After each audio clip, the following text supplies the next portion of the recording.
Hey everyone, and welcome back to another explainer. I am absolutely thrilled to have you here today because honestly, we are looking at something truly mind-bending. We're going to unpack chapter 9 of the ancient Bhagavad Gita. Now this isn't just a random chapter, it's smack dab in the middle of the text, and it's widely considered to be the beating heart of the entire work. It outlines this profound ancient secret that surprisingly lines up perfectly with modern scientific concepts. Plus, it offers a radically simple path to personal transformation. So get comfortable and let's unlock this together. Okay, so think about this for a second.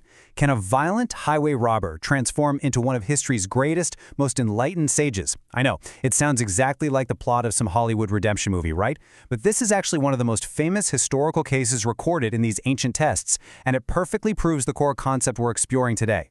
This chapter essentially guarantees that no matter how dark or deep your past mistakes are, radical change isn't just possible, it's actually right there waiting for you. But to really get this, we kind of have to set the stage first. This profound wisdom isn't being whispered in some quiet, peaceful mountain monastery. Not at all. It's being delivered by Lord Krishna to the warrior Arjuna right in the middle of a chaotic, terrifying battlefield, literally moments before a massive war kicks off. And that setting is absolutely crucial. It tells us that this knowledge is built for people who are in the thick of it. It's for you and me, fighting our own daily battles, whether you're navigating a high-stakes boardroom, dealing with a brutal career pivot, or just trying to manage everyday modern family stress. Now, the actual name of this chapter is Raja Vidya Raja Guhya Yoga. Raja means royal, Vidya is knowledge, and Guhya is secret. So it's the king of knowledge and the king of secrets. But, and here is the really fascinating part from our sources, it's not a secret because someone locked it away in a hidden vault somewhere. It's a royal secret because its profound truth is so incredibly simple that our overcomplicated human egos just tend to completely overlook it. It's a reality that you can only unlock with a purely sincere heart. All right, let's kick things off with part 1, Science of the Supreme. So verse 9.4 hits us with this ultimate cosmic paradox right out of the gate. It reads, "By me, in my unmanifest form, this entire universe is pervaded. All beings exist in me, yet I do not dwell in them." Like, how does that even work? How can a supreme energy literally be everywhere, completely surround every single thing, and yet remain completely unattached and unaffected by it all? Well, our sources break this down using some incredible analogies that honestly sound just like modern physics. Think about the mechanics of our atmosphere. The wind is always moving, right? And it carries all sorts of stuff. Dust, beautiful fragrances, heavy pollution, but all of that movement happens within infinite space. The space allows the wind to move, it completely supports it, but the space itself never changes, it never gets dirty, and it never gets attached to the wind. The source material compares this to how all forms of life occupy and move within the supreme divine space without ever altering that ultimate reality. Or, actually, think about your own body. Right now, as you're listening to this, you have trillions of microscopic cells living, dying, and working inside you. To those tiny cells, your body is an absolute giant universe. They live entirely within you. And just as those cells live within the macro universe of your physical form, the text explains that we, as individual beings, live entirely within the universal macro form of the divine. And here's my personal favorite analogy: magnetic force versus inert iron particles. If you scatter some iron dust on a table, it's just dead, inert matter. It does nothing. But the absolute second you bring a powerful magnet near it, boom! Suddenly they leap to life. They align, they snap into patterns, they exhibit massive energy. But the iron didn't magically generate life on its own. It was the unseen presence of the magnetic field. Our sources explain that the supreme power animates our physical bodies and our minds in that exact same way. Without that underlying energy, we're just inert matter. So, the big question is, how do we tap into this underlying physics of the universe? Well, grasping this science requires something called Shraddha, which roughly translates to faith. But listen, it is absolutely not blind faith. Think about it. Modern scientists tell us that the solid objects around us are actually mostly empty space. And we believe them because we have faith in the scientific method, even if we can't see the atoms with our own eyes. In the exact same way, to understand this royal secret, we have to start with a baseline of trust in the ancient spiritual scientists who spent their lives mapping out human consciousness. Moving right along to part 2, a robber's radical transformation.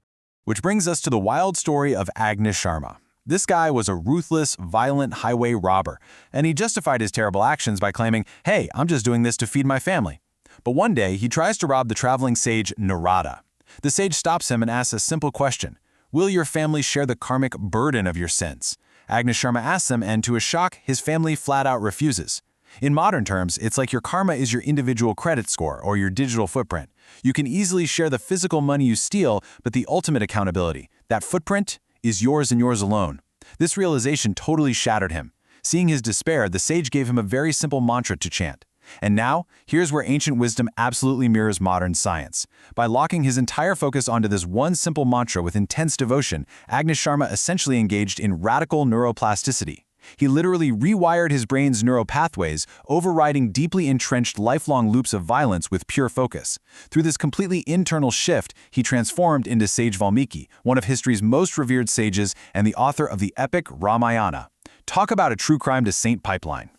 This incredible story perfectly backs up the compassionate yet heavy-hitting promise found in verses 9:30 and 31. It says, "Even if the most sinful person worships me with exclusive devotion, they should be considered saintly, for they have rightly resolved." Our sources point out that this is a totally revolutionary idea. It means your spiritual progress is never, ever permanently blocked by your past mistakes. The very moment you genuinely shift your intention, you cross the threshold. And the magic word in the Sanskrit here is kshipram, which literally means quickly.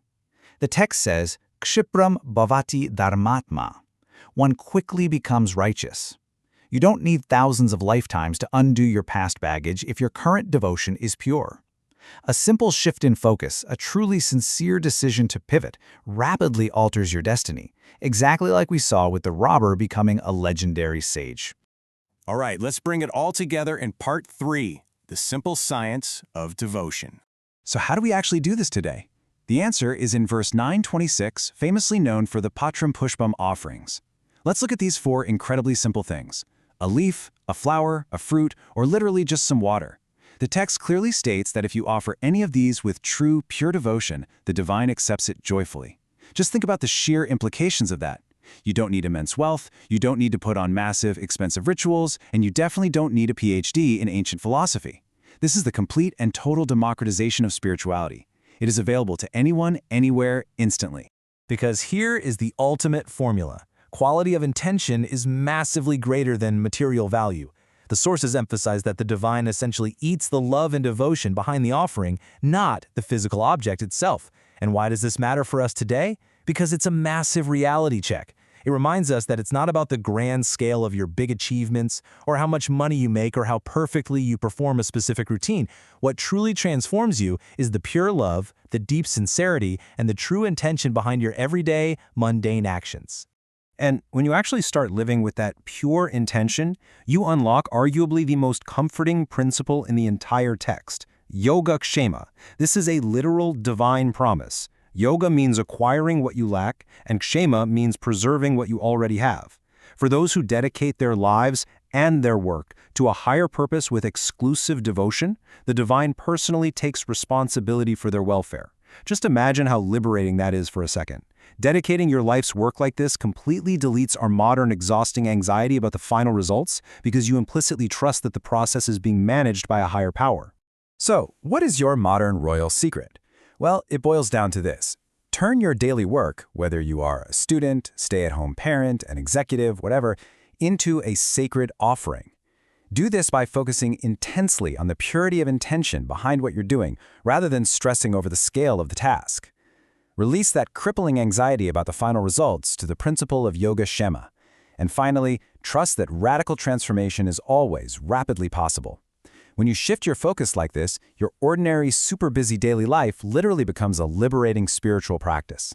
So as we wrap up today, I want to leave you with a question to really chew on. What are the true intentions behind your daily actions? As you go about your work today, just ask yourself, are my actions driven entirely by my ego, by a constant need for results and external recognition? Or are they driven by the kind of sincere, loving devotion that, as we've seen today, absolutely has the power to change destinies? Think about that. Thank you so much for hanging out with me for this explainer, and I absolutely cannot wait to dive into our next topic with you. Catch you next time.